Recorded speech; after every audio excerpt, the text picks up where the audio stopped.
Thank you. Nice job. Yeah. Awesome.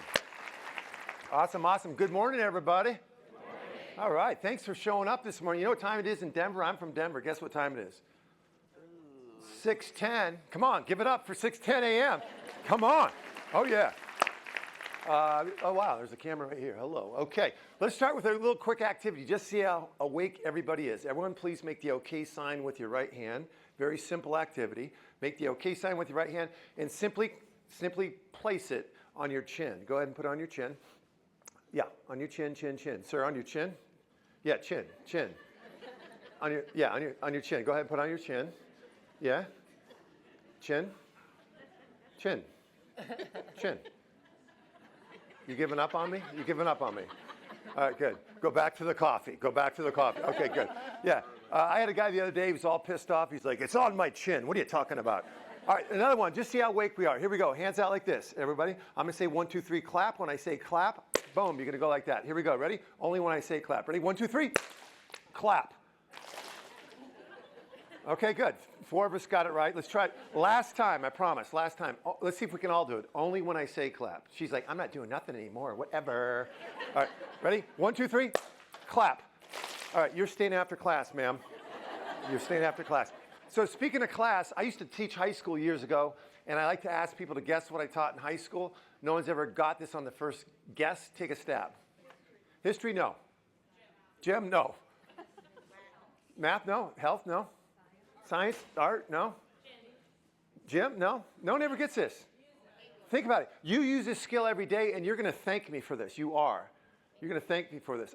Ladies and gentlemen, honest to God, I was the high school typing teacher. Come on, give it up. Typing.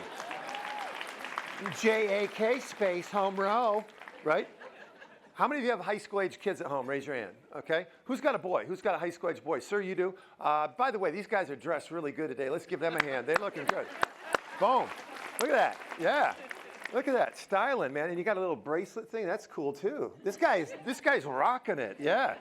So you have a high school age boy. I have. What can we say about high school age boys in general?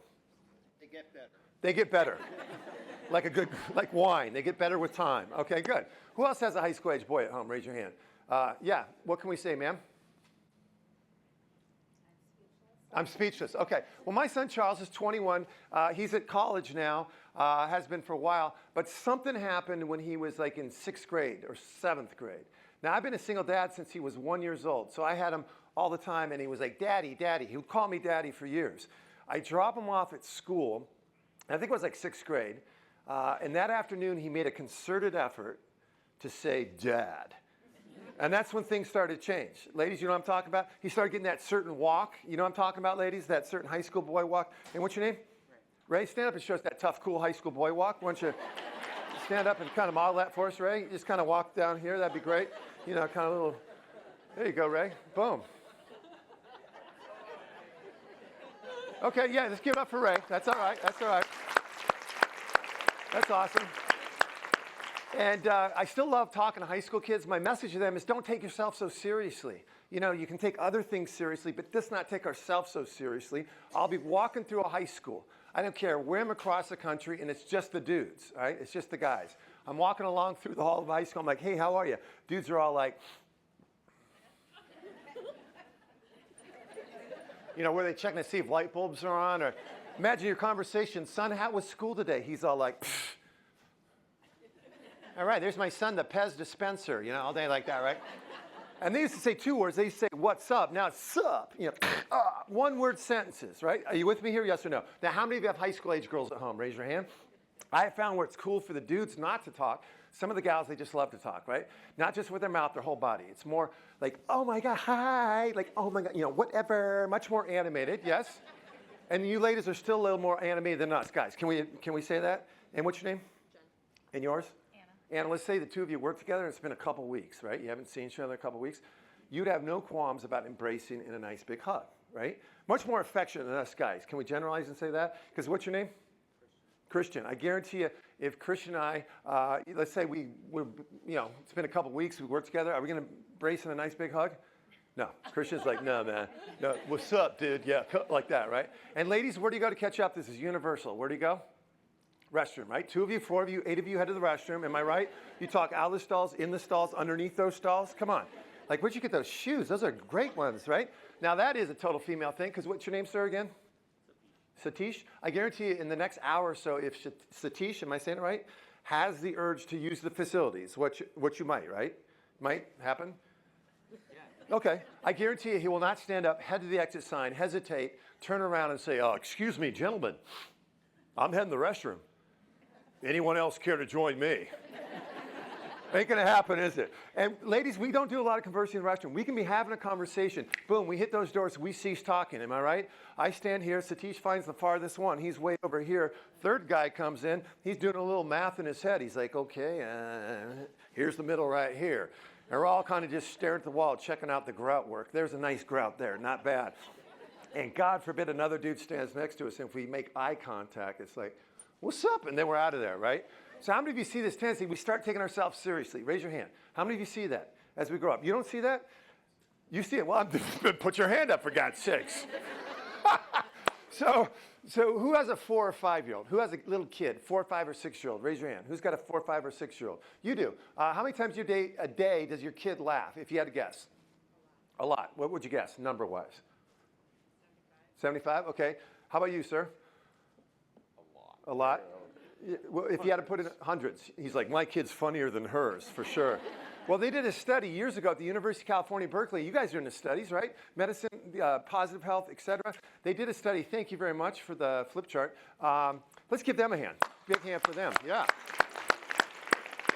So they wanted to find out how many times people laughed each day. And they found the average 5-year-old in America laughs 250 times a day. 250 times a day. So in some families, we cut them off, right after breakfast. That's enough, right? But 250. Guess how many times we as adults in America laugh on average? What do you think? 10? She's like 10. And I haven't laughed yet once this morning. I don't think this is funny. Yeah. You're close. What do you think? 5. You're between. 7. The average adult in America laughs 7 times a day.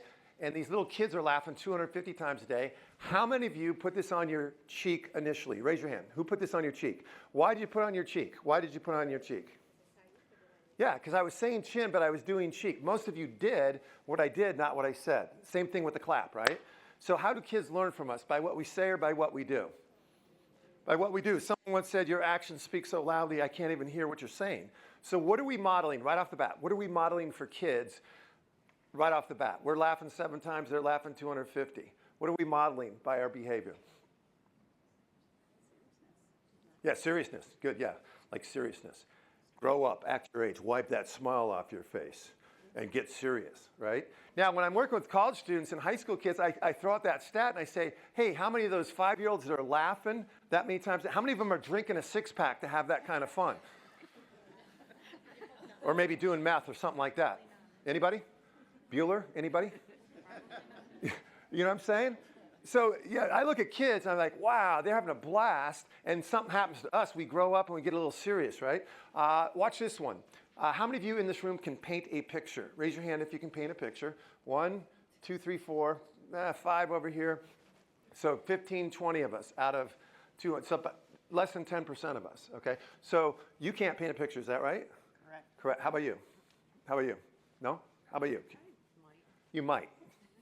Okay, great. Who's got a kindergarten or first grader? Raise your hand. Who's got a kid? If I walked in your kid's class today and I'm introduced by the teacher and I ask these kids the same question, I say, hey kids, how many of you can paint a picture? How many hands would I have up? All of them. So what's up with that? What's up with that? Help me. What is up with that? What do you think? You're a neurosurgeon, right? You're a neurosurgeon? Yeah, they're not afraid of failure. They're not afraid of failure. Okay. Thank you. All right, cool. So the rest of us, we're afraid of failure. Is that right? So let's find out if it's true. Let's say I had some paints, okay? I had some paints here and a paintbrush, and I said, you paint me a picture, and I'll give you 10 grand. Could you do it, yes or no? Absolutely, she says. Best picture you ever saw. The best picture I've ever seen. So you were lying a minute ago, right? Who else was lying a minute ago? Raise your hand. I have a buddy who has cerebral palsy. His arms don't work so well. He puts a paintbrush in his mouth. He paints pictures. Can everyone in this room paint a picture, yes or no? Yes. But when you say to yourself, I can't paint a picture, what don't you do? you don't paint a picture, a self-fulfilling prophecy that's based on a lie. So based on this informal study, you tell me who has more self-esteem and self-confidence, a group of kindergartners or us here in the room today? Who says kindergartners? Raise your hand. Wow, keep your hands up, please. Keep your hands up, look around the room. Pretty widespread. Thank you. Hands down. Who says us? Raise your hand. Okay, nobody. Who's not saying Jack? Raise your hand, please. Okay, I'm not committing either way, right? So if what we're saying is true, based on this informal study, you tell me who has more self-esteem. The kids do, right? So there's not a lot of self-help books for 4-year-olds, right? You know, how to become a better 5-year-old. Here, read this one. Or the 7 healthy habits of a 6-year-old. Here you go, son, read that. So isn't it amazing? Yet we model the behavior. They follow us, and we lead by example, and yet we're saying they have more self-esteem, self-confidence. They laugh more than us, for sure, right, without doing drugs and alcohol. What else about kids? What else do you see in kids, briefly, that we've kind of lost as adults? What else? Curiosity. The number one question they say is what? Is why. Natural curiosity. What happened to our curiosity? What's that? By the way, anyone can shout out anything at any time. Okay, it's interactive here. I know it's morning. Hey, come on, it's only 6:20 in Denver. Give me a break here, all right? Why did we lose our curiosity? You're sitting there going, I want to say something, but I can't. I shouldn't, right? That is the phenomena. Are kids so self-conscious as we, yes or no? No. Watch this. I need a volunteer right now to come up here. It's going to be fun. You're going to learn something new, and you're going to be supported. Who are all the people willing to come up right now? Raise your hand, please. 1, 2, 3, 4. Oh, good. About 10, about 20. About the same number that can paint a picture. Excellent. All right. Again, kindergarten classroom, same question. How many hands? All of them. So what we're pointing to are these intrinsic qualities that we had. We don't teach our kids to laugh. They just do. We don't teach our kids to put their hand up. They just do, right? Talk about engagement, employee engagement. Gallup had a study that said, it was about 3 summers ago, 73% of employees in America are disengaged at work. 73%. You remember that? You're nodding your head. Yeah. And he's like, yeah, I can look at 7 out of 10 of them right now and say that I know who they are, right? Just kidding. That's a joke, all right? But of those 70%, 20% of those are roaming the halls spreading discontent. And we know who those people are, yes? And don't point them out, okay? She's like, I'm one of those, right? I'm just kidding, right? So kids are naturally engaged. So at one point in our lives, we were totally engaged, right? And so we kind of lose that as we grow up. We're going to talk about that. What else about kids? Curiosity. What else? What's that? Free thinkers. Very creative. How many of you watch TED Talks? Raise your hand if you watch TED Talks. There's a TED Talk by Ken Robinson. Look it up. 20 minutes, great film. Watch it tonight. Ken Robinson is his name. He cites a study in London that 93% of 5-year-olds test out as creative geniuses. By the time they're 10, it goes down to 32%. By the time they are 15, it goes, 12%. 12% when they're 15. And when they're 20, only 2% test out as creative geniuses. So what does it say? That we had it and we kind of lost it, right? Just like the engagement.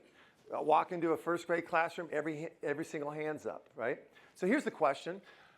What would it take to have every hand up in this room when I ask for a volunteer? Not in theory, there's no PowerPoint today, but in reality, what would it take to have every hand up in this room when I ask for a volunteer? Money. Okay, good. That's why you got into the careers that you are in, right? Yeah. How many of you would come up for $10? Raise your hand. Okay, some of you are still holding out. She's still holding out, right? Okay, good. Do I have to bribe those first graders, yes or no? No. So it's an invented thing. Obviously, money's important to us, but there's other things that motivate us beyond money. What else would it take to have every hand up in this room besides money? Because I don't have to bribe those little ones. What else would it take? No judgment. So you would come up if you were guaranteed no judgment. Is that right? Is there any way to guarantee that, yes or no?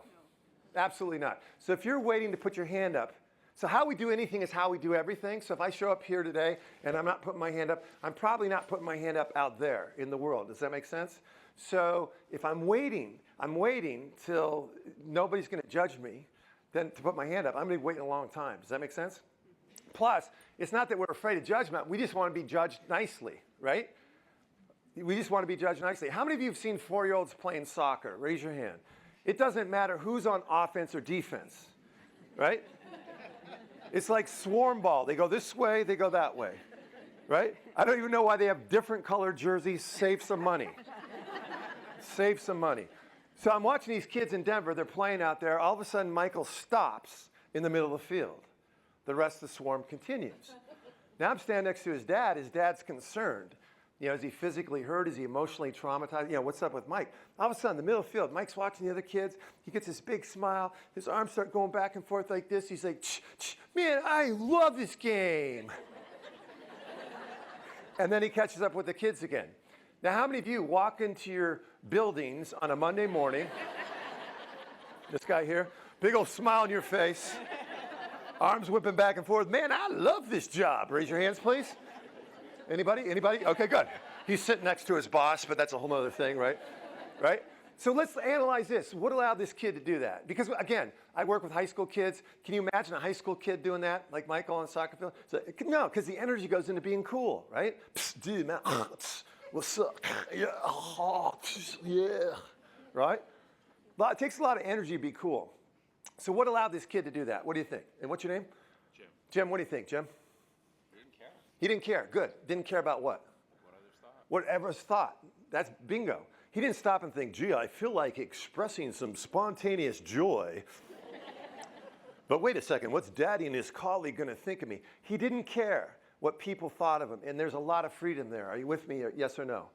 Because you're not going to go shopping later on. Let's say you're at the grocery store, okay, after work today, and let's say you're going through the store, and let's say you love peaches.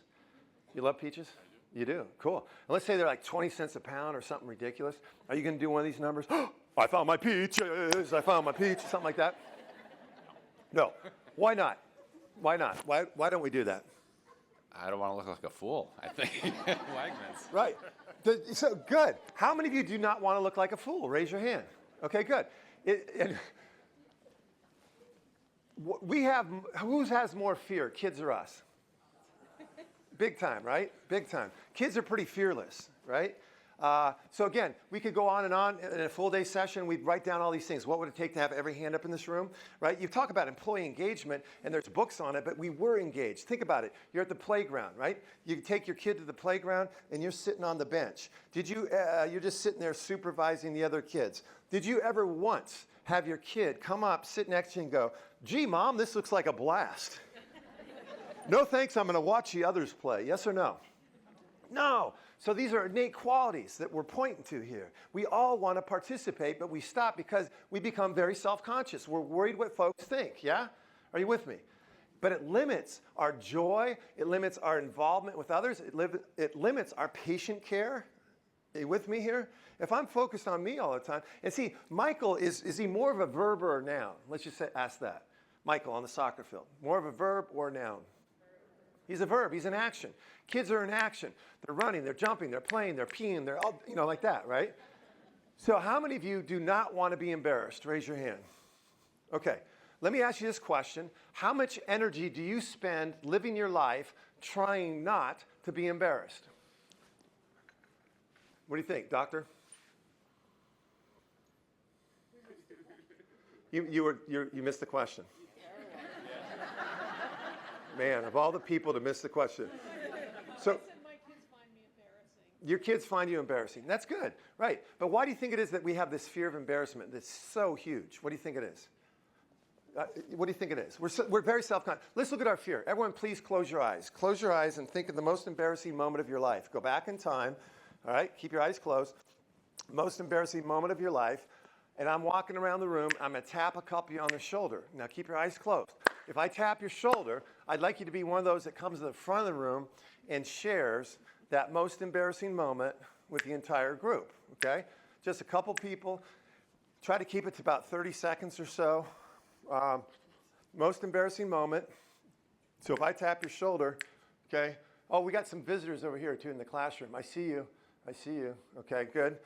All right, keep your eyes closed. Most embarrassing moment of your life. Nicely done. Okay, good. Nice. Open up your eyes, please. Excellent. Who are the people I just tapped? Go ahead and raise your hand. Go ahead. Okay, absolutely nobody. I'm always waiting for some wise guy to tap his partner. Yep, you got me, man. Totally got me, dude. All right, I didn't tap anyone, but what happened the moment I said I might tap your shoulder? What happened? You couldn't think. Okay, good. How many of you had that thought? You're thinking, don't tap me, don't tap me. You better not tap me. Oh my God, he's walking back here. I can't believe it. You know.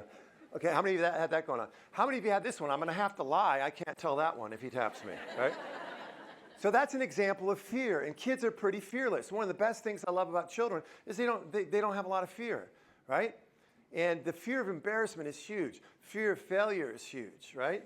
What else about kids? And we're going to come back to that. What else about children do you see that we've kind of lost? We've talked about laughter.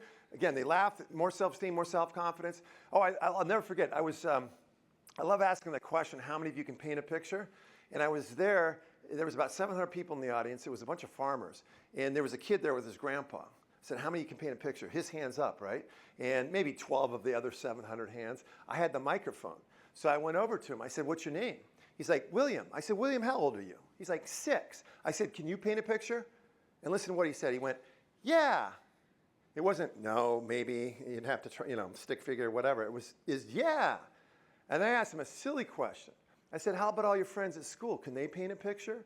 And he's like, duh, like, yeah. I'm like, excellent. I said, do you mind stand up on this chair? He was an outgoing kid. He jumped up on the chair. I said, look at those adults out there.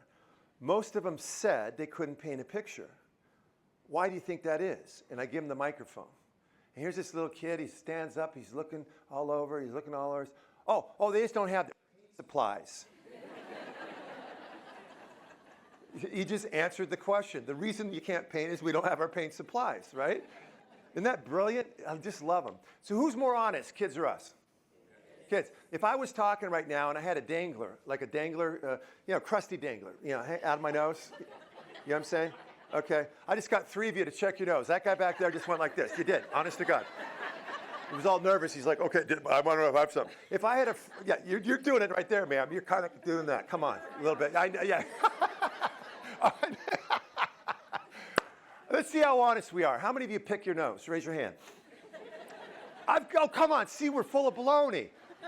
See how much it's so funny to me. Kids are so darn honest. Don't you love them? How honest are we? For God's sake, it's funny as heck. But if I was talking, I had a flaker, just kind of breathing in and out, it goes like that. You'd be thinking that guy's a loser. Nobody would tell me, right? What if a 4-year-old was sitting right here? What would they do? Yeah, you got a goober on your nose. Total honesty, right? Total honesty. And how honest are we? Dr. Smith, is everything okay? Yeah, everything's just fine. Do you know what I mean? Not that I hope there's not a Dr. Smith that, oh yeah, that's Dr. Smith, right? But you know how passive aggressive we become? We're not so honest, right? So who's more honest, kids or us? Kids. And who's more emotionally honest, kids or us? Kids. They laugh when they're happy and they what? They cry when they're sad. And what do we do with our emotions as adults? What do we do? What's that? Yeah, we mask them. We kind of keep them in. We kind of force them. How about men? Ladies, what's the only emotion for men in America? What is it? Anger? Yeah, good. Very good. Anger, right? Which is usually, therapists will say, psychologists will say, below anger usually is some kind of sadness or fear, but it's not cool. How many of you have watched the documentary, The Mask That We Wear? It's called The Mask We Wear or something. It's about little boys growing up in America. You got to watch it. It's a documentary. This happened when Charles was in 2nd grade.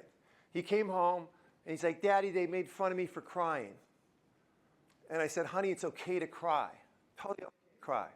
But see what happens? It happens then. Little boys are told, don't be a sissy, don't act like a girl, blah, blah, blah. And they're told to so they repress the sadness or the fear, and they get angry.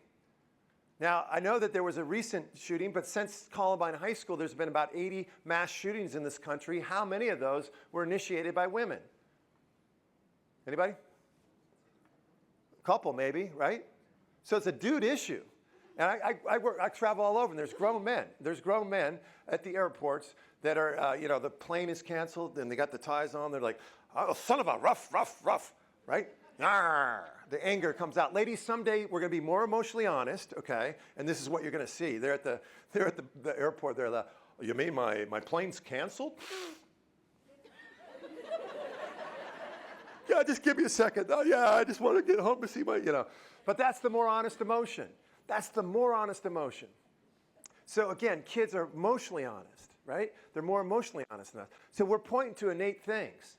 We don't teach our kids this. We teach them the opposite, that men are supposed to act like this. And we think here's another thing about kids. They don't think they know stuff, all right? They don't. They don't walk around with this I know mind. We get stuck because we think we know stuff. Are you with me, yes or no? Can you track this? So one day, I was talking to my brother, who is used to be an F-16 fighter pilot for the Air Force, and very, very black and white thinker. Love him to death, but we have, we go like this oftentimes. He has a master's in physics. So one day I said, Curtis, let's say this is all there is to know in the entire universe on this sheet of paper, okay? And there's 3 domains, right? We know what we know. Like we know this is a pen, this is a table. We didn't know what this thing was earlier, but now we do. This holds the tables together somehow. So we know what we know. There's domain of information, we know what we know. What else is up here? What else? What's that? Yeah, we know there's stuff that we know that we don't know. Are you with me here, yes or no? There's a lot of stuff that we know that we don't know. Like I don't know how to do brain surgery or neurosurgery. I know that I don't know that. I know that I can't fly a plane. I know that we don't have a cure for cancer yet, but we're working on it, yes? So there's a lot that we know that we don't know. But let me ask you this. What's the last domain of all there is to know in the universe? We don't know what we don't know. Are you with me? So, can I borrow your phone real quick? Can you imagine our grandparents even conceiving of this machine, yes or no? Yeah, they didn't know that they didn't know that, right? So 100 years from now, there's going to be a lot more information, a lot more wisdom, et cetera. So how much do we know collectively as human beings on this planet today out of all there is to know in the universe? What would you guess? She's like, I don't know. That's the point. Yeah. We're just guessing here. What do you think? Do we know 50%? What do you say, sir? Like that much. Okay, so how many of you would agree that this is what we know or less, this or less? Raise your hand. Who says more than that? Raise your hand. Who's saying less than that? Raise your hand. This or less? Okay, cool. So this is what we know. This is all the books at the Library of Congress, all the sciences, et cetera, is this, out of all there's to know. Does that give you perspective? Okay. Now, of that body of information, doctor, how much of that do you know as a percentage? About 50%, 20%? Fraction, 1%. 1%. 1,800 languages on this planet. That would imply that he is fluent in 18 languages. Let's give him a hand. Let's give him a hand. Yeah. Right on. So can we all say we don't know Jack? Let's say I don't know Jack. 1, 2, 3. I don't know Jack. What's the advantage of saying I don't know Jack? What's that? It's free. Okay, okay. Yeah. And if we follow the notion of curiosity, then we're going to learn more. Because we walk around with the I know mind, right? And usually the solution, if you're at 1%, mine is even less than that. So this is what I know out of all there is to know. It gives me perspective. The point is, when we were children, we learned a lot. We were naturally curious because we didn't have to think we know. We didn't have to be right. We have to think we know stuff all the time. Does that make sense? Yes or no? You with me here? Okay, cool. So you take a 4-year-old, you move from New York to Florida. How long would it take for that child to adapt to that new environment? How long would it take? 20 minutes. 20 minutes. As soon as they find a friend outside or some grass. Yeah. Okay. Yeah, they took 20 minutes. Yeah. So isn't that interesting? You take your high school kid, move across town, what happens? 2 weeks. 2 weeks, 2 years, 2 months, and 12 years of therapy probably, right? Because we as adults, what do we do with change? What do? We resist it, yes or no? Whereas children, they adapt. They're much more adaptable. How many of you work with children, little kids, right? Would you say they're more resilient in general, yes or no? Yeah, because we have our hardened ideas. So again, a lot to learn from kids. A lot to learn from kids, or these qualities that we had in us before we grew up. So here's my whole thing about embarrassment. Watch how easy. What would it take to have every hand up in this room? We could go through and da-da-da. It would take this, trust, blah, blah, money, blah, blah. Watch how simple it is. Everyone, please put your hand up. Everyone just please put your hand up right now. Great. Now keep your hand up and look around the room. What's possible from a room full of people with our hands up like this? What's possible from this posture? Huh? What's possible from this? Anything and everything. Thanks, hands down. That's how simple it is, right? But we have all our rationales as adults. So here's the thing. My whole take on embarrassment, instead of trying so hard not to be embarrassed, we need to get comfortable being embarrassed. Does that make sense? Right? So instead of trying so hard not to get embarrassed, just get used to being embarrassed. I was talking back east. It was in D.C. A bunch of people with ties on. Right after lunch, I was introduced. I stepped forward, and I was still kind of finishing my meal, and I stepped forward, and I said, "Good afternoon," and I could see something flying from my mouth. Now, how many done this before? You're with a patient, and something flies out of your mouth. You're talking like a goober of some sort. Again, we're lying. Okay. Honest to God, sitting right here was this woman, and she had big poofy hair, and I couldn't believe this happened, but I said, "Good afternoon," and a bunch of serious people, because we're so serious as adults, and you could see this crack. I looked down, and there's a piece of cracker just sitting on her head. Now, I figured, A, I could ignore it, right? But everyone would be watching her head the whole speech. B, I could kind of nonchalantly swat it off her head. Or C, I could ask for it back, right? So I have leeway in my job. I said, "Ma'am, you have something in mind?" She's like, "What are you talking about?" And she's moving her head. I said, "Thank you very much." I took the piece of cracker, put it in my mouth, continued my speech. Thank you very much. Thank you very much. Now here's another one, another after lunch story. I'm in California speaking to a bunch of teachers, and notice I have black pants on. Who's got some khaki pants? Does anyone have khaki pants? Yeah, could you stand up? Oh, you don't on. Okay. Oh, I like that. How many of you have a pair of khaki pants at home? Oh, good, okay, good. How many of you have some red shoelaces at home, okay? Is anyone wearing a pair of khaki pants? Okay, could you stand up, sir, and what's your name? Matt? Let's give Matt a hand. Nice modeling, Matt, nice. So, those were my pants. Thanks, Matt, that's all I needed. So those were my pants. I'm sitting at the table, the 1,200 teachers in the room, at the head, the table, we're eating lunch. I said, "How much time do I have?" To the guy that's going to introduce me, he says, "Oh, you got a good 10 minutes. I said, "Great, I got to go wee." So I went to the back of the room. I went all the way out to the restroom, okay? I'm in the restroom, and on the intercom, I'm hearing the introduction. And it's not long. I think I got a minute, so I'm standing there doing my thing, and I'm like, "Oh my God, I got to get all the way to the front," and nothing's worse than someone saying, "And our speaker, Craig Zablocki," and there's nowhere to be seen. So in my haste, I had a little accident. Are you with me here, yes or no? Can I stop right there as far as description, okay? So I get to the mirror, and I'm like, "Oh my God, there's a big old, little pea spot right there." And I'm thinking, oh my God, and I got to go out speak in like 20 seconds here. So I had to think fast. I said, okay. So I turned on the faucet. I grabbed a bunch of water in my hand, sprayed it everywhere. Honest to God, sprayed it everywhere. I ran to the front. I got there just in time as he was finished, and I said, "Oh, thank you very much. Hey, good to see everybody. Listen, if you're a gentleman and you're in the restroom in the back, just be careful. Second sink on the left. You're going to have to be really careful here." You know what I'm saying? Right? So from that day forward, I just get black pants. A lot easier in life, okay? A lot easier. But how many of you have done something embarrassing? Raise your hand. Yeah, and we make a big deal out of it. We make a huge big deal out of it, right? I lost my sister 30 years ago, my sister Christine. She was an amazing human being, and she died, and she was murdered, actually, and we never found who killed her. And the reason I say that is because does a cracker flying out of my mouth mean jack, yes or no? No, there's bigger things. There's bigger things in life. As you well know, you see this every single day with the wonderful care that you give to these people that are on life or death situations. There's bigger things. So a cracker flying out of my mouth does not mean much at all.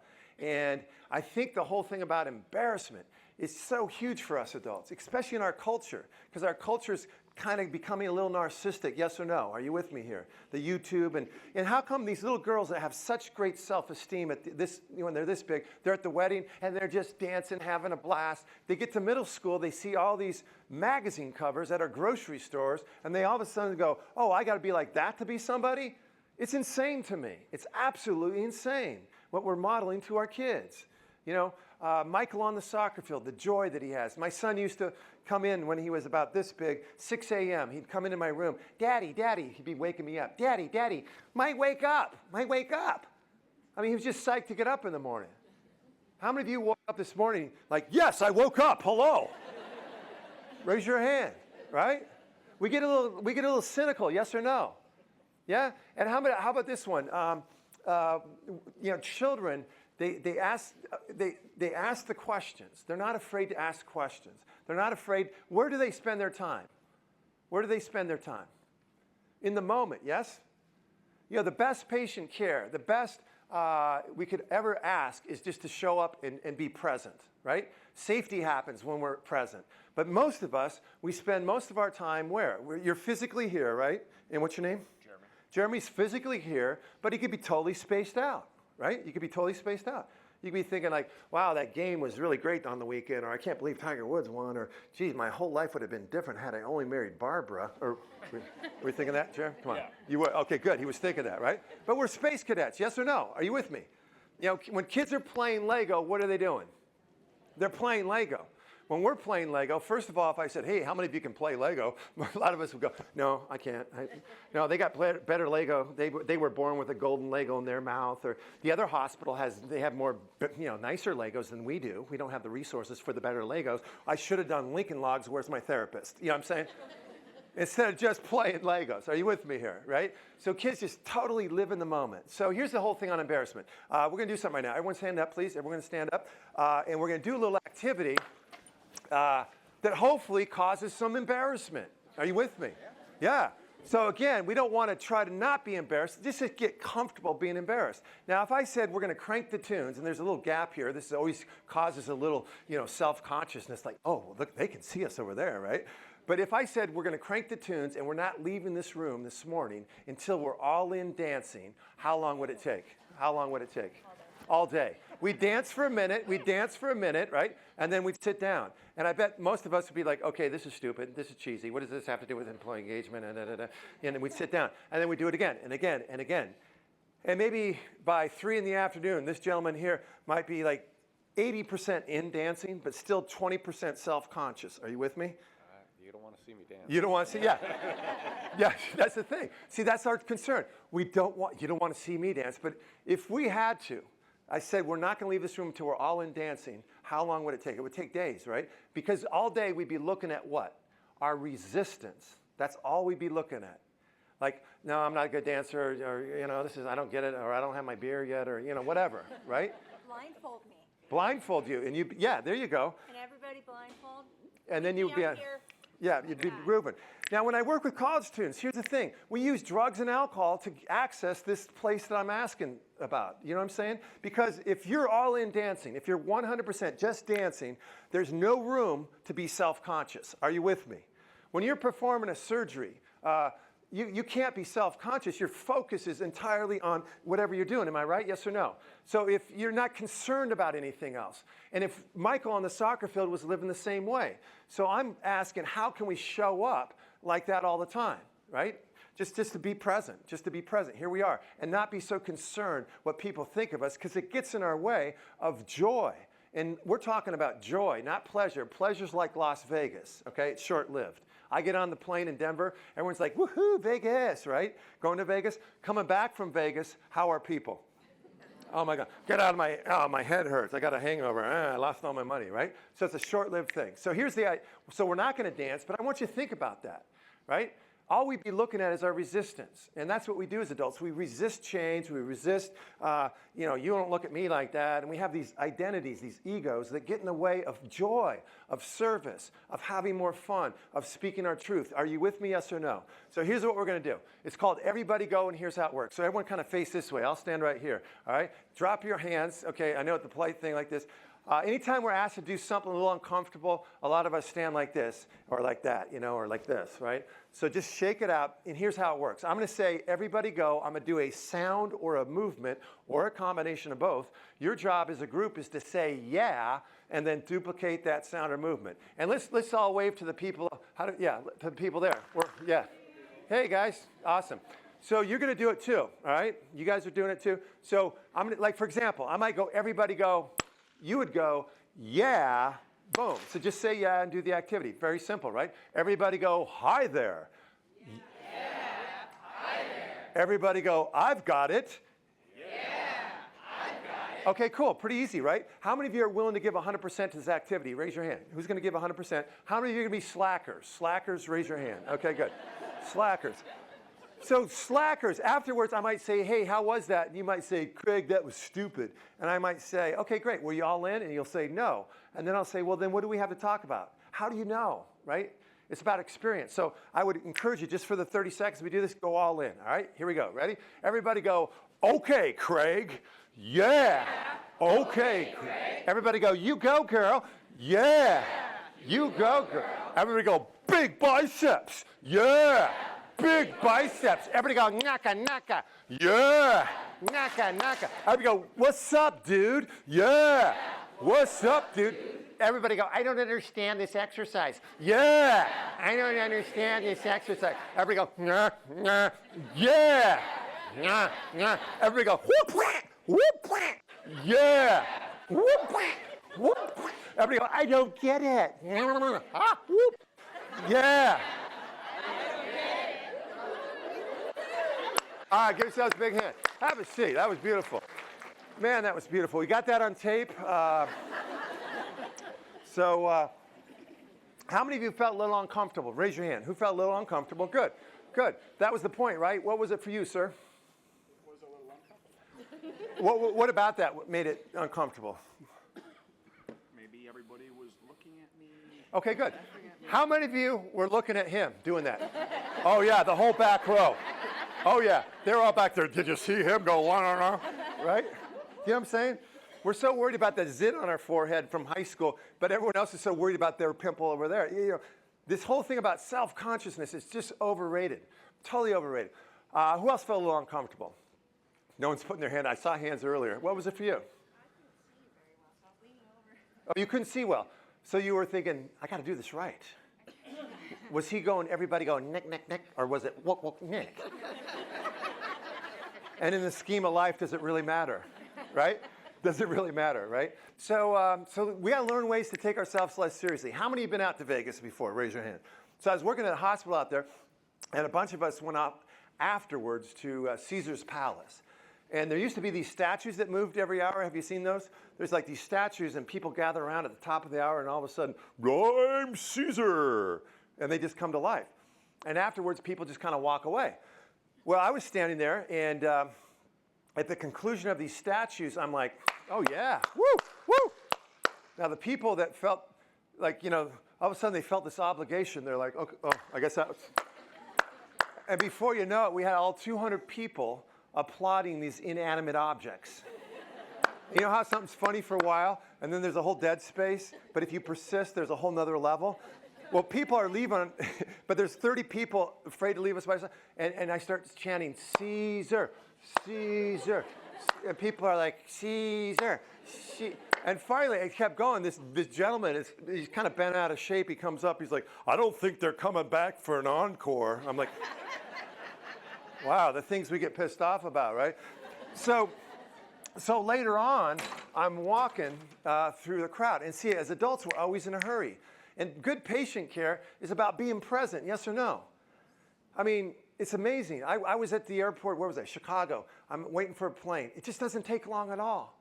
And there was this woman, had 2 kids, and the kids were just, they must have been traveling all night. They were just wild. But the mother was unbelievably patient and loving, did not raise her voice, was not screaming or striking the kid or anything like that. So before I got on my plane, I went up to this total stranger. I said, ma'am, excuse me, has anyone told you you're a phenomenal mom, an absolutely phenomenal mom? And she just kind of went, like that, right?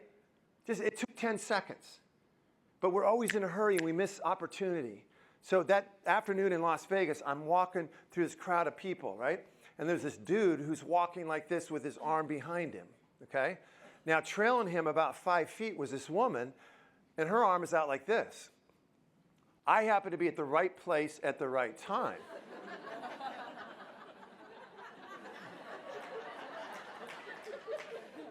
So, total stranger, reach out for this dude's hand. He squeezes my hand and continues walking through the casino. I'm back here like, all right, his wife starts cracking up, grab her hand, here we go. It's Las Vegas, what are you gonna do, right? So he keeps going on for at least a minute, minute and a half. I think at what time I think he's realizing my hand is larger than his wife's. So he stops and he slowly turns around. He's like, whoa! Oh, I forgot to tell you, him and his wife, they were visiting America. They were from Japan, okay? So we're both giggling. He's like, you funny American. Okay, all right. Taking pictures the whole bit. So we went out and had a drink. It was pretty cool. But a couple morals to that story. How many times in life does opportunity walk by? And what do we say? What do we say? I'm not sure where it's going. Maybe next time. There's not going to be a next time for me like that. Yes or no? No. I'll never be at the right place where the woman almost meets the gentleman's hand, her husband's hand, and I intervene. There won't be that opportunity again. And I had some intuition. The guy wasn't packing a newsie. Are you with me here? Right? So we got to trust our intuition, and we got to grab that opportunity because it could be the ride of our life, right? And when my dad was in Porter Hospital in Denver, in and out, year after year, he had a dissected aneurysm. What are they called? He had a 5% chance of making it through the night. And he made it. And my dad was like this Energizer bunny. But every time I went to see him, he would introduce me to the guy that, this is Jose. He takes out the trash. You know, Jose's daughter plays violin. Like, my dad took an interest in you all. And at his funeral, I was sharing that with the audience. I said, you know, you probably don't know a lot about my dad because he knows more about you guys. Think about it. He was always asking questions of other people. And I thought, you know, my dad represented to me what great customer service is. He takes a genuine interest in the people. And we can't if we're not in the moment. We cannot take a genuine interest in our people. Now, I know that there's been stuff going on at this hospital for the last couple of years. Yes or no? Yeah? But how much of that is in your control right now? Yeah, because here's another quality of kids, is they don't sit around worrying about stuff. Are you with me? Yes or no? Because you and I, we spend a lot of time doing what? Worrying. And they did a study on worry. Is there a psychologist in the room? Is there a psychiatrist or psychologist? Yeah, back here. There was a study on worry. And it wasn't just in psychology today, you know, but it was talking about how much we worry. And of the 100 things that you and I are worried about, half of those are in the past. Like 40-some-odd% have already happened. Like you're still worried that you dropped that touchdown pass in high school. You know, like, I should have caught it. We would have won the championship or whatever. Can you relate? We're worried about the past, right? Whatever happened yesterday, a year ago, 2 years ago. The other 40-some-odd% we think is going to happen, but it doesn't pan out. So this particular study found that 7 out of 100 things that you and I are worried about are actually going to happen, okay? Now, of those 7, 4 are completely out of your control. In other words, I'm worried that my plane's going to be delayed later, and it is. Can I do anything about it? No. But I can have a backup plan, but I can't do anything about it. So that means only 3 out of 100 things that you and I are worried about right now can we do anything about. Do you think we'd have more energy like those kids? More joy, more passion, better service? Yes or no? If we could take our 100 things and narrow them down to 3. So many of those things, we're worried what you think of me. Now, this happened in middle school. Say nice and loud, say, Craig, you're great. Ready, go. Craig, you're great. Okay, now say, Craig, you stink. Craig, you stink. Ooh, that was quick. No hesitation. She didn't hesitate at all. That was good, man. Yeah, so that happened in middle school to all of us. Am I right? Craig, you're great. Oh, he said I'm great. I must be great. He said I'm great. Oh, she said I stink. Well, she's a stinker. No, gossip, stink. She stink. I don't really stink. And we still do it. Yes or no? Don't point, okay? But those statements are what? Both of those statements are what? What are they?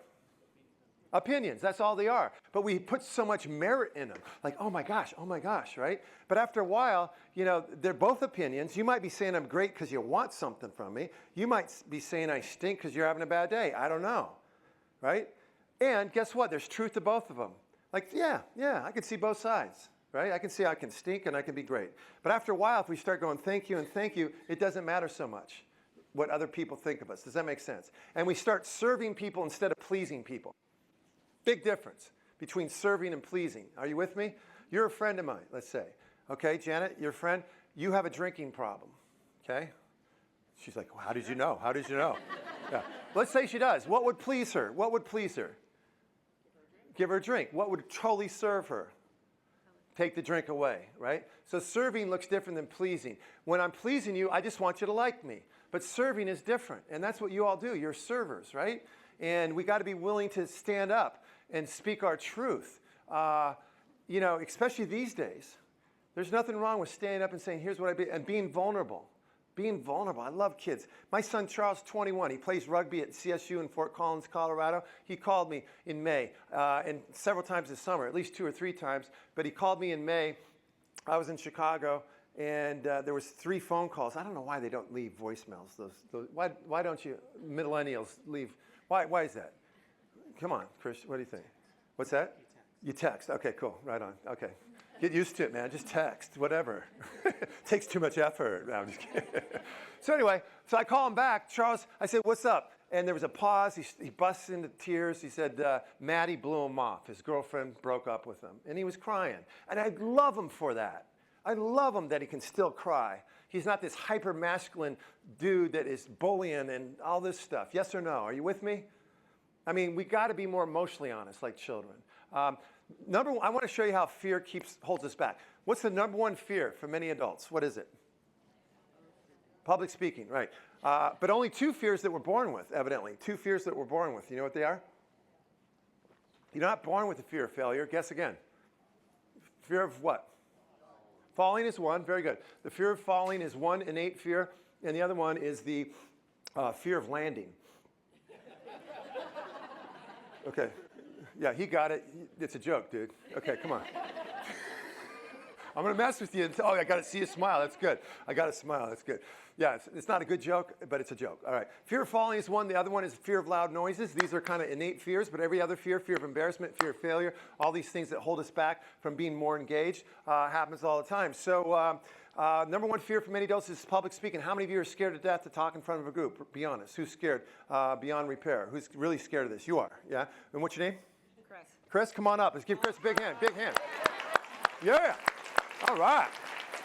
Thank you, Chris. It was that most embarrassing moment. Was it? Yes, that's why I'm So, afraid. so this is scary for you, right? Very much. Excellent. What is Chris modeling for everyone in the room right now? She's scared, but she's up here anyway. What is she modeling? Courage. How many of you see courage? Raise your hand. Okay, keep your hands up. Keep your hands up. Check it out. Awesome. So I want you to get this, Chris. Of all the people that can teach us to be courageous today, guess who it is? Me. Yeah. Does that make sense? Yes. Because you could have stayed there, but you're up here. And am I being courageous? Yes or no? No, not at all, because I do this all the time. But there's other areas of my life where I need more courage. So courage is not the absence of fear. It's seeing something bigger than our fear. So just for coming up, let's give Chris a standing ovation. Here we go. Everybody. Yeah, it's for you. Take it in. Stay up here. Stay up here. Yeah. All right. Excellent. Have a seat real quick. I'll get right back to you. That was awesome. Thank you very much. How many of you were just giving 100% in that standing ovation? Raise your hand. I want to see all the people that were giving 100%. Can I have all the gentlemen in this area that have your hands up right now just to stand up real quick? You, sir, you, sir, you, sir. Who else had their hand up? Okay, good. I want you to just repeat exactly what you just did. Ready, go. Ready, go.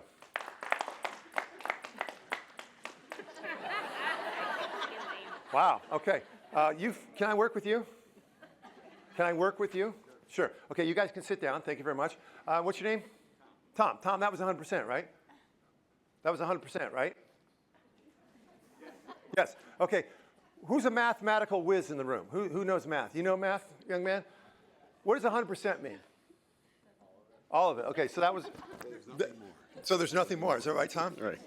So that was 100%. It was. Well, we're going to find out real quick here, Tom. All right, so I'm going to ask you 3 questions. You're not going to have to, but could you, okay, you're not going to have to, rhetorical question. Could you double your energy in a standing ovation for a brand new car? I'll buy you one today, yes or no? Yes. Yes. So, Tom, you were lying to me a minute ago. Yes. Excellent. All right. Who else was lying here? The guys? All right. So that would imply we didn't see 100. We saw more like 50% of your max. Does that make sense? Perhaps. Perhaps. Okay, cool. Next question. You're not going to have to, but could you, if there was some Richter scale measurement tool, could you triple your energy for $1 million? Yes or no? Yes. Yes. Okay, so that implies we didn't see 100 or 50, more like 33%. Is that right? Yep. Okay, cool. Last question. I was working with some soldiers down at Fort Stewart, and they'd come back from Afghanistan, and at lunch, they were telling me stories of heroism. It was like, no way. We've all read stories of grandmothers, lifting up a car when there's kids trapped below, okay? Last question. Someone walks in these doors and says, either you get 5 times more in a standing ovation or we die today. Could you do it, yes or no? Yes. Yeah, unequivocally, he goes right to yes. So that implies what? That we didn't see 100 or 50 or 33. It was more like 20%, right? Let's give this guy a big hand. Thank you, bro. Thank you. No, I know. Yeah. So how many of you can relate to what we just saw there? I, like you, my friend, oftentimes as adults, we go through life like this, do we not? Don't we? Think about it. I'll do this with high school kids. Is that 100%? Totally, man. That's all I got, dude. Right? I mean, it's like, but I've never seen a kid go down a slide at 20%. You're like, whatever, right? Kids give it all. How many of you are Bruce Springsteen fans? Has anyone seen Bruce Springsteen? Oh, he's going to Broadway? Oh, you're kidding. Let's give her a hand. That's awesome. Ooh, wow. Oh, how many tickets you got? Oh, yeah, I'm coming. I'm going. I love Bruce, man. He's great. He was in Denver, I think it was like 3 years ago. And can you imagine, those of you that know Bruce Springsteen, can you imagine, the guy's like, what, 69 now. Can you imagine Bruce Springsteen showing up at a concert, 20%? Oh. Hey, what's up, Syracuse? Yeah, born in the USA. I've sung this song before 100 times. Born in the, like that. No, the inspiration of Bruce is that he's all in.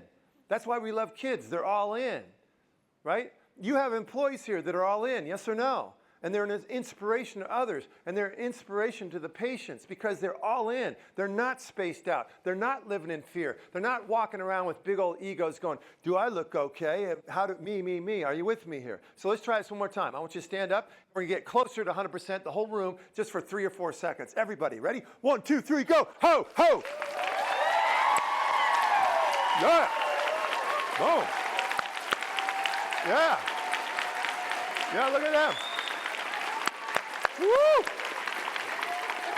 All right. Nice. Yeah, that's good. You can have a break. No, you stay here. How was that? Was that all right? Excellent. Tom, did you feel more energy in the room, yes or no? Yeah, none of this is rocket science. I'm pointing to kids, right? We just gave a little more. And sometimes we're called on just to give a little more. Does that make sense? Kids don't hold back, and we do, mostly because we're self-conscious. So, can you stand up real quick? We're going to do something really, really quick. Do you have children? How old are your kids? 23 and 25. 23, 25. Any grandkids by chance? No. No. Okay, that you know of? Okay, good. All right. They're girls. Okay, so who's got a 4 or 5-year-old? Please raise your hand. 4 or 5-year-old? Okay, your kid has 100 units of energy or focus to play Lego. Okay, 100 units of energy or focus to play Lego. How many of those units are just playing Lego? 100. How many of you would agree that when kids are playing Lego, they're playing Lego? And if you could take one thing from this morning and incorporate in your life, both personally and professionally, it would be this. When you're playing Lego, play Lego. That's it. When you're with this patient, be with this patient. When you're golfing this weekend, golf. But we're spaced out. We'd have more fun, more joy. We'd be more engaged with our colleagues, with everybody, if we just learned to live in the moment and not worry so much. Okay? So here's a kid playing Lego, and that's all they're doing. All right? Now, you have 100 units of energy or focus right now to talk to the group. What's one thing that you might be afraid of if I asked you to speak to the group? What's one thing? There's too many to state. What's that? That I might say something wrong, or I might not speak. Yeah, okay, good. Let's just take one at a time. Say something wrong. How many of you can relate if you were up here right now? Be honest, okay? That you might be worried that I might say something wrong, okay? So what percentage of this is worried about saying something wrong right now? How much of this? All of it. Well, we got to save some room, okay? So let's take half. Half is worried about saying something wrong. What's something else that scares you right now about talking in front of the group, besides the possibility of saying something wrong? Embarrassing myself, not articulating well. Okay, good. How many of you can relate? If you were up here, something flying out of the mouth, zipper down, not articulating well. So let's put embarrassment, okay? What percentage of this is worried about embarrassment right now? About?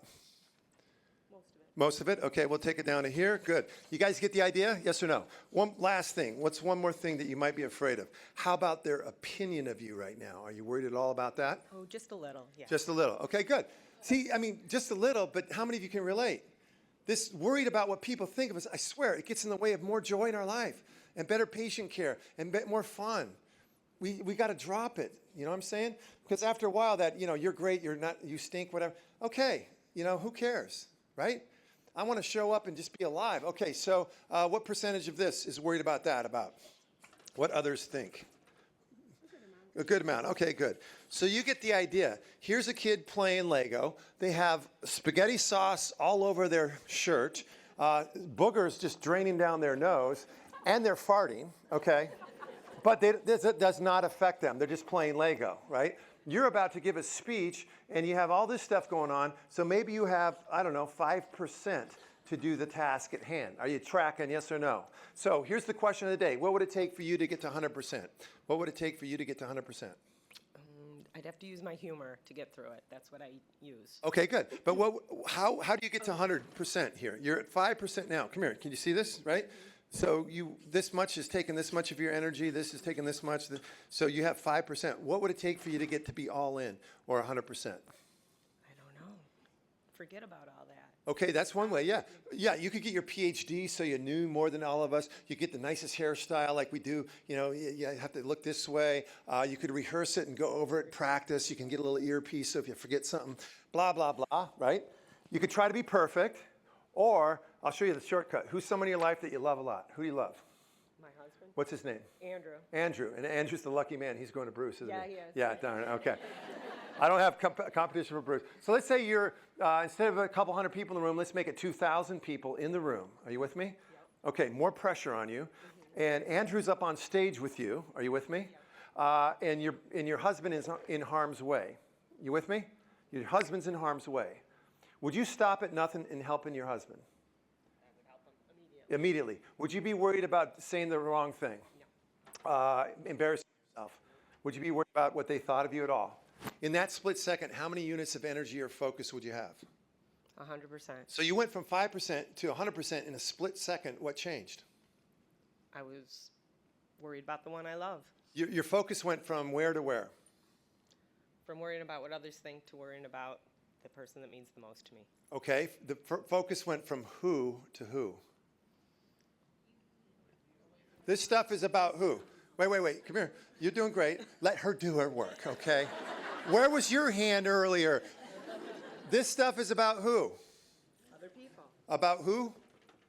Who's worried about doing it wrong? Me. Yes, but the second there was something bigger than your personality, in this case your husband in harm's way, you were all in. And I would venture to say that she wasn't being courageous in that moment. I would venture to say that in that moment you would be 100% absolutely fearless. Are you with me? Yes. Let's give her a big hand. Nice job. Thank you. Thank you very much. You get that? Come on, let's give it up. All right. So how many of you got that? Raise your hand. And what does that have to do with helping out the people you love every day and you show up for? How does that work into your life? I need a couple comments. You want to comment? Sure. What's your name? Molly. Bali? Molly. Molly, what'd you get from that? When you think about others instead of thinking about yourself, you're able to give more. Bingo. She's like 95% more, right? Yeah. How many of you have here's one thing to remember. Have a purpose that's bigger than our personality. Okay? A purpose that's bigger than our personality. And Michael, again, not only can you serve better, but we can have more fun in our life. If I'm less concerned what people think or something flying out, it takes a lot of energy, again, to not be embarrassed or to be cool or to be right or to be smart, all these things that our egos are identified with. Are you with me, yes or no? So that's a good example. How can we all live more like that, where our focus is on playing soccer or on patient care? Are you with me? You guys with me, yes or no? All right, cool. Do you want to help me? What's your name? Brian, let's give Brian a big hand. Big hand for Brian. Okay, you guys aren't used to sitting so much, so let's all stand up. Instead of the stand ovation for Brian, we're going to do the Go Brian dance. Everybody, here we go. On through, we're going to go Brian like this. Everybody, ready? 1, 2, 3. Go Brian. Go Brian. Yeah, that was good. All right, ladies, I don't know if you noticed, but the gentlemen in this room did such a great job. Why don't, ladies, you take a break. And let's have all these gentlemen, I want you guys to move it and shake it like you have not in years, okay?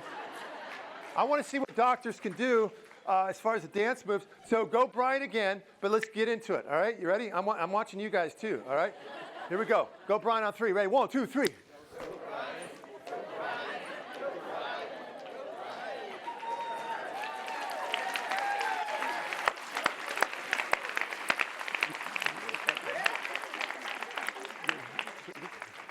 Just try that little hip action. Get the hips, like that. Yeah, all right. All right, sit down, guys. All right, so I'm going to answer some questions, okay? But these are going to be the fun questions. So I want you to ask me anything at all. Craig, how do you blah, blah, blah. You ask a question. Can I have you ask a question? Anything about medicine, about doctoring, about anything. Can you ask a question too? And it's Craig, how do you blah, blah, blah. And we're going to do a team exercise. You're going to be my arms, okay? So here's how it works. Let's see, doctor, can you come up and help us with the shirt real quick? Just help us put the shirt on. So you're going to stand behind me, and I'm going to use your arms. So you're going to stand behind me. Your arms come underneath mine, out through the sleeves. Put them through the sleeves there. Find the holes. There you go, down below. Now you're going to pull the whole shirt over his head. Get your head down back there. Get your arms all the way out. Look left or right. Yeah, there you go. Get your chest. Pull it over his back all the way down. It's the head. Now keep your head below my shoulders. Can you pull it all the way down? There, all the way down the back, doctor? Yeah, take your time. We got all day, doctor, whatever. Yeah, look at that, okay. There we go. Let's give this guy a big hand. Nice job, thank you. Keep your head down. Don't look, keep your eyes closed. All right, thank you. Good to see everybody, hello. Yeah, I'm looking at you, hi. You guys are, woo, you guys should be sitting over there. Okay, wow, I had some coffee this morning. I had some, whoa, big cup of coffee, hello. Woo, bam, poo. Man, I just jumped in on my head, yeah. Woo. Look at these abs, ladies, look at these abs. Check out, man, look at them abs. I've been pumping, I've been doing some sit-ups, you woo. Yeah, man, am I flying this morning. All right, first question, anything at all? Come on, you got anything about hospital work, about surgery, anything? Just shout out any question. Ma'am, go ahead. You should be sitting over there. Any question, yeah. There's a billion questions on the planet. There's a billion, anything. How do you shave your head? How do I shave my head? Oh, yeah, look at that, look at that. First I lather it up. Like, just lather it up. I'm in the shower. I lather my whole body. I'm like, yeah, lather, baby. Woo! Okay, that's enough. Woo! Yeah. Hello, it's early in the morning. Hello. Let's just stick to the head, doctor. Well, I lather up my head, my face, and the whole bit. I put it all over, and my chest. I shave my chest, my underarm, and then I grab a razor blade. Boom. Grab a big one. About this long, all right, the old-fashioned blade. And I just start, just little by little, making it happen. Sharpen it up every once in a while, and just get down here. Yeah, it's a simple process. Thank you very much. Yeah, thank you. Come on, give it up. Come on, that's an answer. All right, another question. Come on, hit me hard. Anything about doctoring, surgery, anything? Yeah. Anything? Question? How do I tie my shoelaces? Like these shoelaces? Yeah, well, let me show you. Basically, I just go like this. I can do it at the shopping mall. I can, oh, jeez. Just so like that. I simulate it. Don't need to actually do it. You understand? Okay, another question. Anything at all? Come on, hit me. Anything about employee engagement? Anything? Come on, hit me hard. Someone shout out a question. Anything? How what? How do you answer a cowbell? Oh, hello, I can't hear. Okay, a call bell. Well, there's a few steps. How many steps? There's three steps to answering a cowbell or a call bell. The first step is this. You gotta listen for it. You gotta be ready to hear it, okay? Because if you don't hear it, you can't respond. Okay, that's number one. Number two, whoops, I got to fix my little clip-on mic here. Yeah, let me just kind of, okay, just flip it right there. Yeah, good, taking care of that. All right, number two. Once you hear the call, then you run. You run down to the patient, okay? You go into their room and say, I'm here. you're there. Okay? Boom. That's number 2.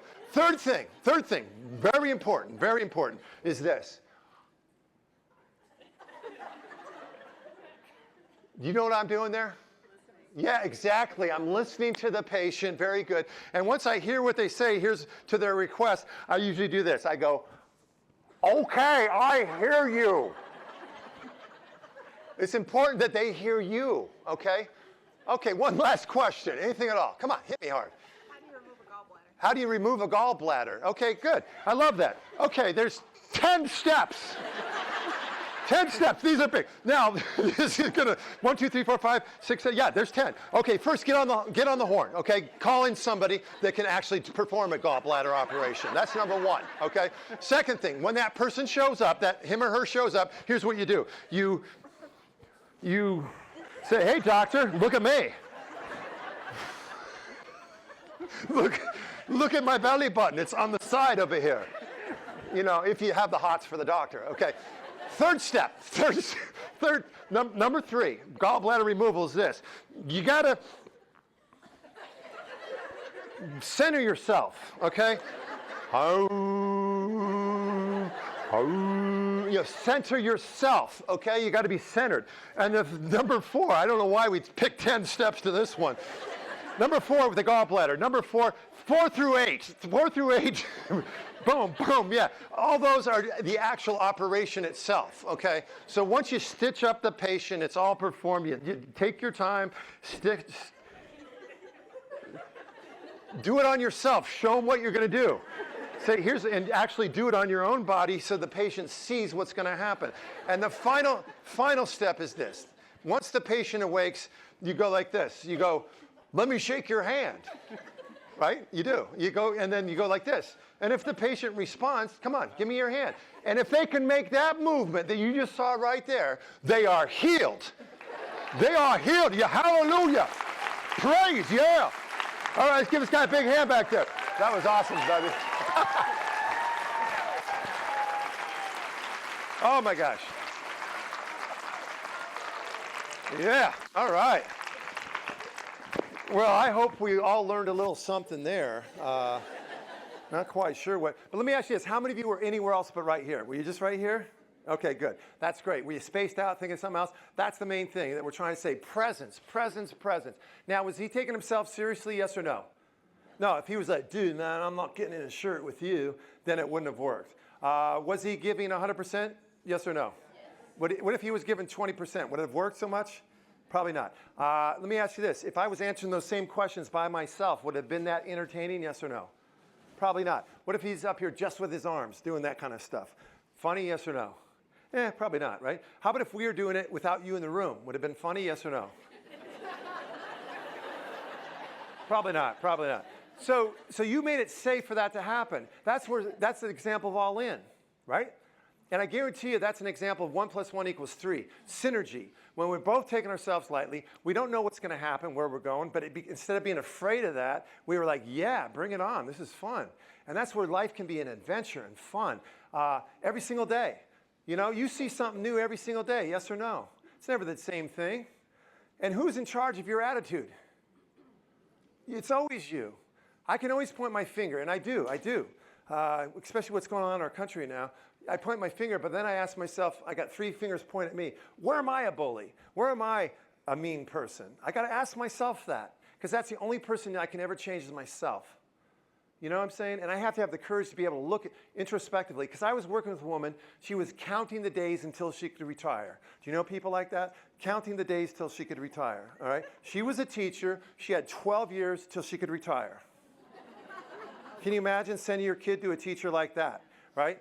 So people pick up on this stuff, right? But she would walk around like this, blah, blah, blah. Oh my God, I only got 2,412 days left. I'm like, what a way to live your life, right? So do this, make the worst face you can. I want to see the worst face you got. Turn to your neighbor and go, blah, blah, blah. Come on, blah, blah, blah, blah. Yeah. How many of you are looking at your neighbor saying, "Hey, you look normal"?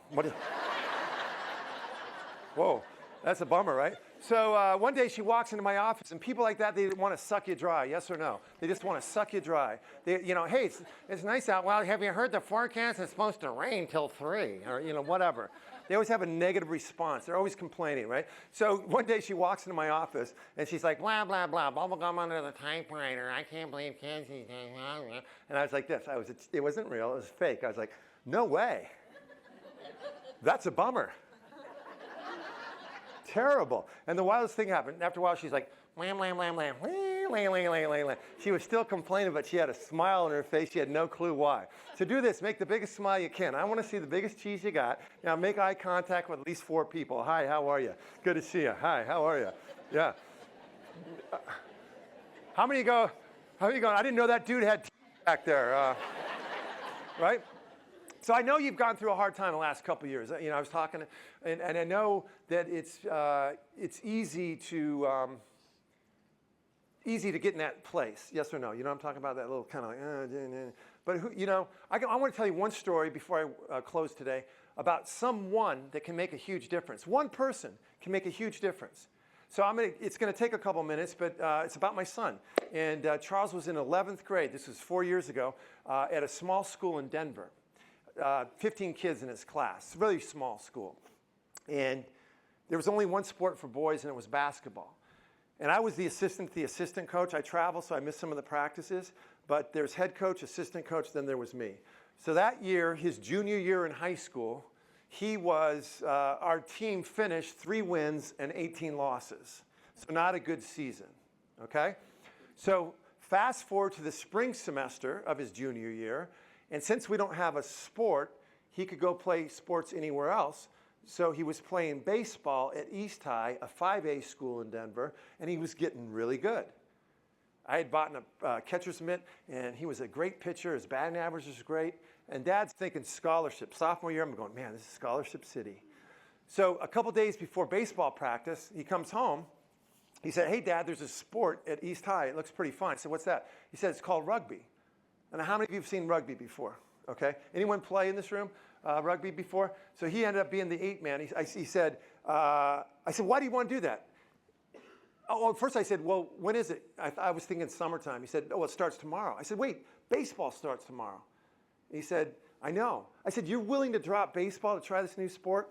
And he's like, yeah. And I said, how come? He said, it looks like a challenge and it looks fun. And when your kid tells you that, you let him do it, right? So he played rugby. He loved it, and it's a total team sport. It's like a big mosh pit of kids out there. They're throwing the ball, and it was a fun experience to watch, but he learned a lot about working as a team. Are you with me?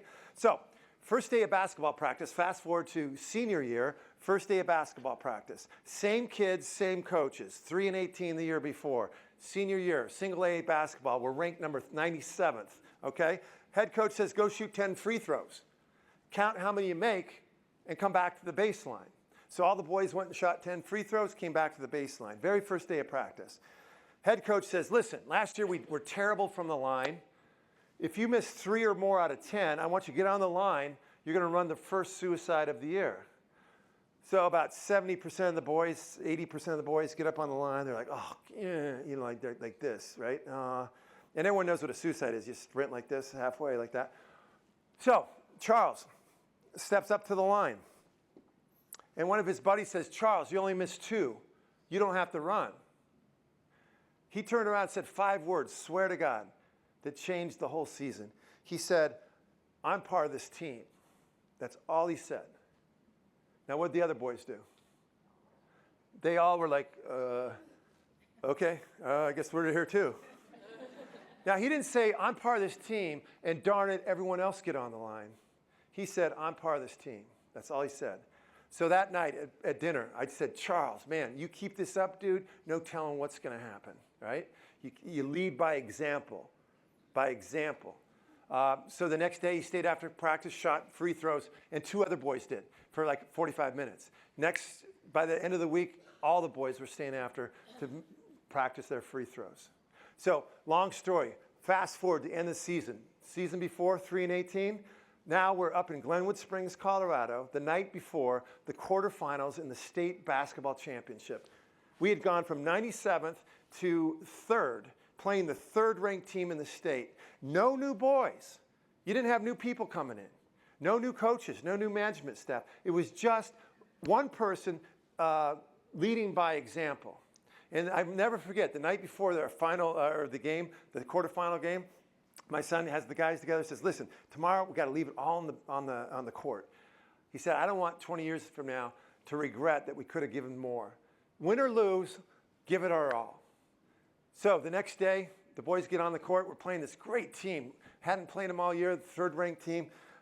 They had 2 3-point shooters that were just nailing them. Boom, boom. Down by 14 points to start the fourth quarter, which is a lot of points in single-A basketball for boys. Well, we got their best guy to foul out. And it was about 20 seconds left where we tied the game. We tied the game. And I think we got momentum now. We're going to overtime. We're going to take this thing.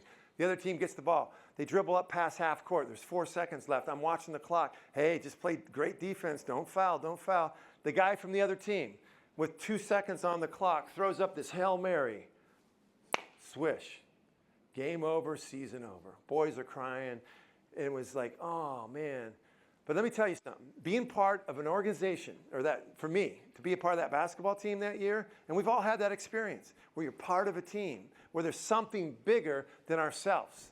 Your husband in harm's way, winning the championship, saving the patient's life, giving great customer care. And the irony is, if I'm having fun, my thing as a teacher, if I wasn't having fun as a teacher, how can I expect them to have fun? If I had a, for lack of a better word, bad attitude, how could I expect them to have a good attitude? Does that make sense? So I hope you learn a little something today, and I hope you take something with you. And the biggest thing that gets in the way of all these qualities we talked about is fear and worry. And worry, you just ask yourself, can I do anything about what I'm worried about? If it's in that 3 out of 100 things I can do, then go for that. Let go of the rest. And the fear, we saw an example of fear today. And what did Christine exhibit for us? She exhibited, number 1, courage. Number 2, she got into action.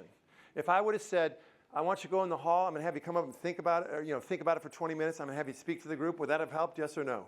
No, she would have left. She would have gone back to her office, right? Bye-bye. So she immediately got into action, and she brought love to what she did. The love for her husband trumped all these personal things that kept her from doing it. Does that make sense, yes or no? So find more courage in your life. Find more love in your life. And get into action. That's the antidote to all these things. And we can live more like a child with our intelligence. Obviously it takes intelligence to perform the surgery or whatever, but these characteristics that children have, curiosity, creativity, laughter, joy, they're here for the taking. Now, I have a book and a CD. If anyone's interested, by the way, I'm going to give these to you. There's a little CD and book, and we're going to give the proceeds to the mission. We're giving it to the mission today. So all book sales, not just 20% today, all of them are going to the foundation, all right? So this is a CD. Yeah. So if any of this resonated and you're interested in a book CD, they'll be up here. We'll take care of that.